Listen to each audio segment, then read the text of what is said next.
Hi, and welcome to the Corporate Expat Mom broadcast. I'm your host, Elena Gomez Rodriguez, and I'm the trauma informed mental fitness coach.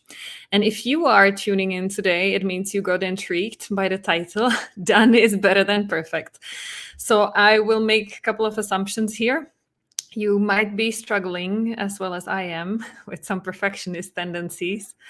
And so we will talk about today how to keep it as your strength and not let it drive you crazy when it becomes your weakness. Okay, are you ready to dive in? Let's do that. So, how is being a perfectionist a strength? And this is probably where it makes you proud and you think it's a great thing. And it's that you have high quality of standards that you set for yourself and for others and all your work around. You're probably very well organized. You like to have things under control. But that also has the downside. So, as any other strength that is overused, it can drive you crazy. It can make you frustrated when others don't have as high standards for themselves and their work, because then you tend to jump in and do it yourself and either redo it afterwards, or even you don't even let them do it at the beginning and you go straight ahead and do it yourself. So it has quite some impact on your relationships. It has an impact on your time management in general, because you tend to spend much more time on one thing. Like my classic example was that Monday morning post that I that I shared, that it's my new mantra. Done is better than perfect. Because if you have, and especially if you're a busy working mom and on top you're living too far away from your family and all that support network, maybe you're an expat or you just moved out away, you have a lot to do. You're busy. But if you get stuck on the first task on your list by trying to make it perfect, like my Monday morning, I was writing a post and I was thinking, well, it's done, but I would love it to be even better. But that means I would have to spend another half an hour, 1 hour, maybe longer, looking at what else I have to get done. Like, there's no way.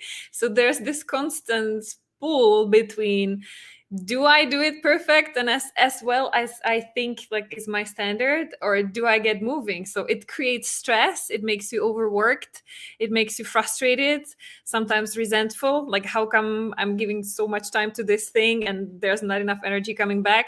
So you might have a love and hate relationship with your perfectionism. And if that's the case and you're ready to change that, then I have, I think, 3 steps for you. I usually have 3. It's a good number to remember. So step number 1, as with everything else, it's always what I do: go under the surface, because those are all just symptoms. But why are they there in the first place? How come you feel like this is that voice in your head that keeps nagging you, or that you feel pulled towards? Like, I have higher standards for myself and I don't want to move away from this one until it's perfect. How come? It doesn't mean that you were traumatized in any way in your childhood, but there is something in your childhood. It could be that either you were growing up in like family dynamics that was a little bit more chaotic. So then being perfectionist and feeling like you want to be in control, it gave you that sense of calm, that at least you have some sense of order in the middle of the chaos by focusing on things being a certain way. Another possibility is that your parents, like mine, were a little bit more demanding, or maybe more emotionally distant. So you used perfectionism as a way to get their attention and approval, and to be the kind of like irreproachable child that they couldn't criticize you.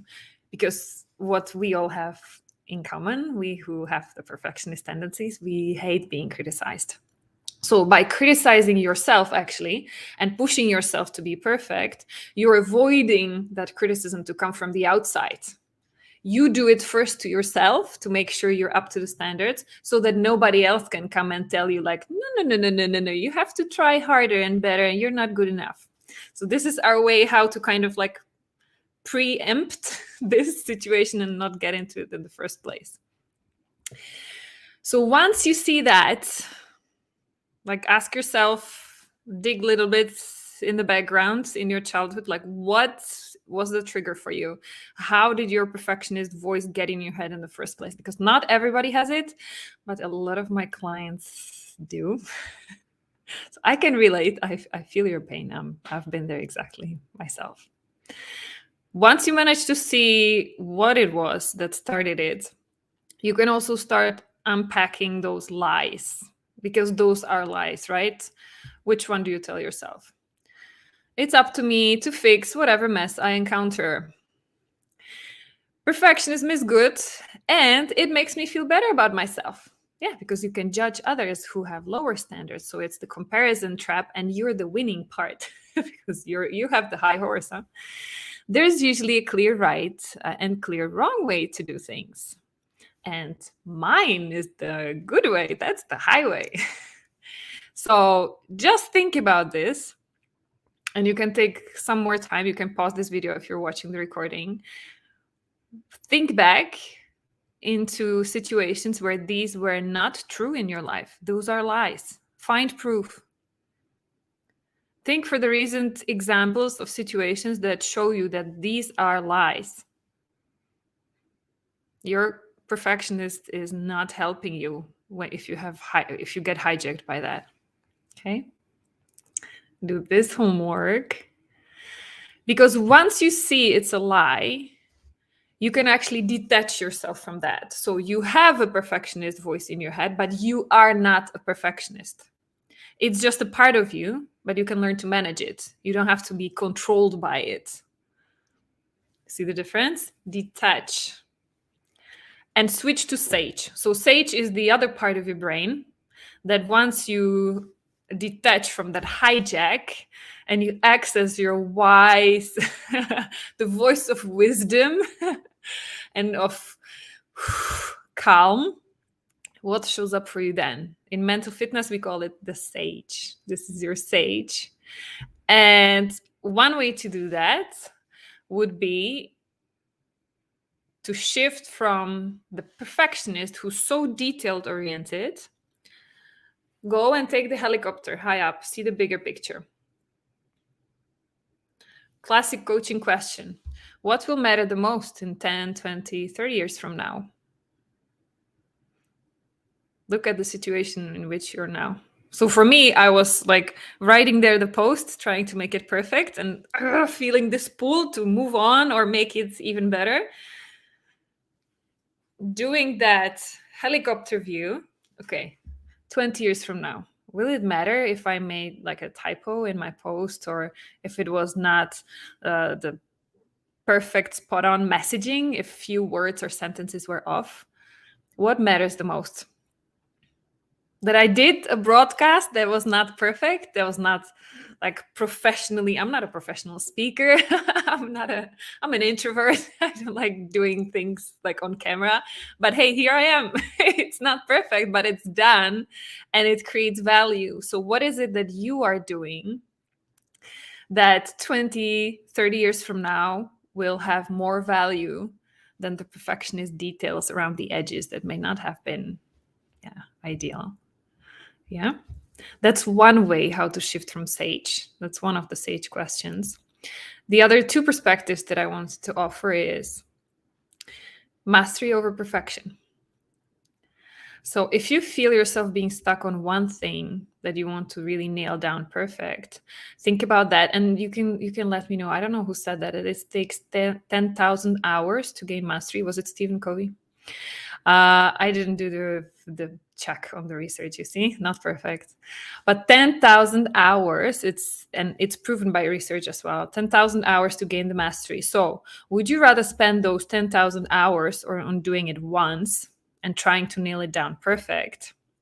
Or would you spend 1 hour and then doing it 10,000 times over to get it better? Because especially if you're in a corporate world, imagine you're doing presentation for an audience you don't know or on a topic it's the first time that you're going to present this topic. First time is never going to be your best time, usually.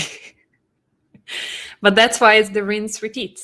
the next time you have something to build on, and you will make it better and a little bit better. And that's the strive for mastery rather than perfection. Because usually if we talk about creating something, putting out the value out there, it's about getting the feedback and improving. So mastery over perfection. Then the second perspective is also relationships over tasks.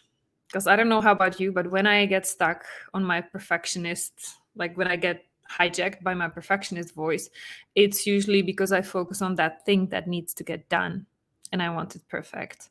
But I lose track, I lose sight of what impact it has on the relationships, that I probably don't give that much credit to people around me who want to help, that I make them feel frustrated, not motivated, disengaged, because they're like, what the heck, you're going to do it yourself anyways afterwards, so why should I bother in the first place? And you can think about your relationships at work. You can think and find examples about relationships in your private life with your spouse or with your kids. I'm sure you can think of many situations like this. So mastery over perfection, relationships over tasks. Good. So these were the 3 steps. And as with any advice or any insights I'm always sharing, the best advice is actually the last one. Now take action.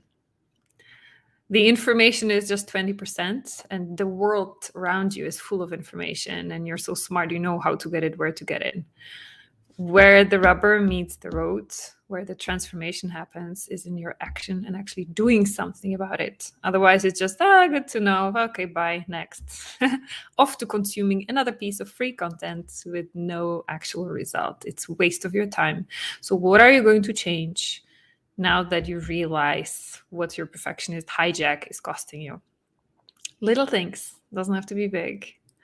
But you can choose one of these shifts on the stage. You can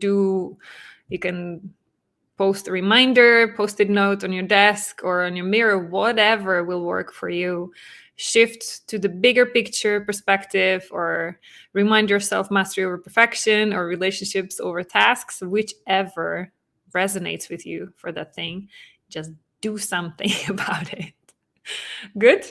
And then let me know, either here in the comments or private chat, send me a note. What is the insights and what results are you getting from it? Even better, if you can let me know a few days later how this has been working for you, that would be fantastic. And if you would love to dive deeper in with me and get more help with some more persistent saboteurs in your head and voices and beliefs that you are not that easy to get rid of, then let me know. We can work one-on-one. If you would like to explore more of what's going on with your self-sabotage and why you keep being stuck in exactly the same situations over and over again, you can take a test, a saboteur assessment in the Positive Intelligence website. I'm linking it below in the description so that you can go and grab it. It's an extensive assessment, so take some time for that. But the advantage is that it will tell you exactly what kind of voices, what they are, because know your enemies so that you can fight them. You need to know what you're dealing with. So that's a wonderful assessment. It's a great starting point to know. And next Friday, we will talk about the overachiever. So that's another of my close friends. And raise your hand if you're there with me. We will talk about that next Friday. Overachiever. More, bigger, better, constantly pushing and going, never taking the rest, because there's always more to improve and learn and achieve and succeed. Yeah. So if you've been there, let's join the forces next week to see how to take the edge of that one and keep it as a strength, not as your weakness. Good. Well, I will wish you a great weekend. I hope this was helpful. Let me know, and have fun with your perfectionist. Bye.